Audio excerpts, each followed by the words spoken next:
Good evening, Simon. The Democratic Convention is fully virtual. Normally there is massive fanfare at these party conventions. Just how different is it going to be, and who's on the bill?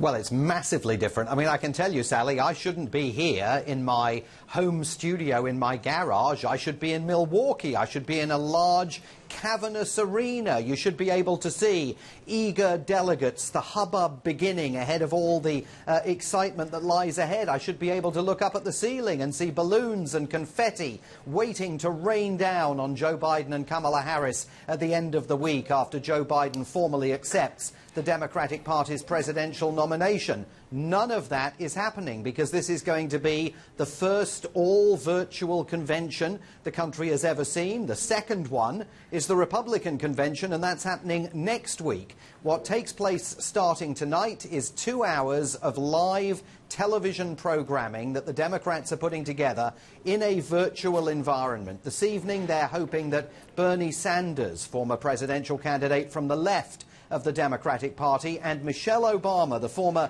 First Lady of the United States, are going to be providing not just the steak, the raw meat that delegates watching on television all over the country want to hear as they gear up for that election in just over 70 days' time here in the United States, but they're hoping that Bernie Sanders, Michelle Obama and others provide the sizzle that is going to be necessary to attract floating voters in some of those key states. The people who sometimes vote Democrat, sometimes vote Republican, always decide the outcome of this presidential election. So very high stakes the next 4 nights for Joe Biden, Kamala Harris and the Democratic Party.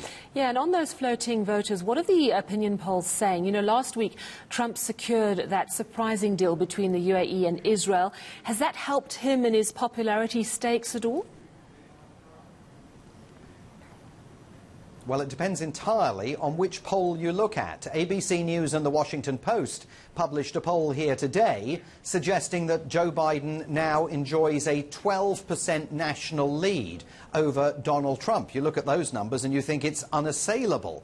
But equally, CNN 24 hours ago published a poll showing that Joe Biden enjoys only a 4% national lead over Donald Trump in the November race. So that has led the White House to believe that this is more competitive than some of the other polling has suggested, and that Donald Trump, through that announcement of the peace deal between Israel and the UAE, and also through the resumption of his nightly COVID-19 press briefings, might have closed the gap a little bit with Joe Biden.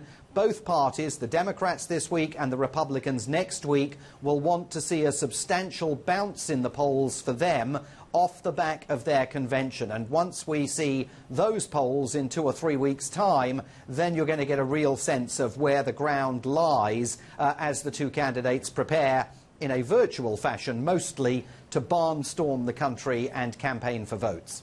Meanwhile, there's great concern amongst the Democrats about the Postal Service, and the man at the helm suggesting postal votes might actually be problematic for November. Donald Trump is not keen on postal votes.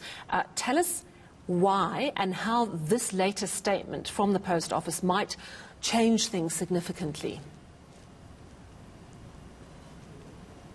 Well, there's 2 things going on here simultaneously. First of all, Donald Trump relentlessly advances the entirely false claim that in every American election, millions of votes are fraudulently cast. There is no evidence to support that view whatsoever.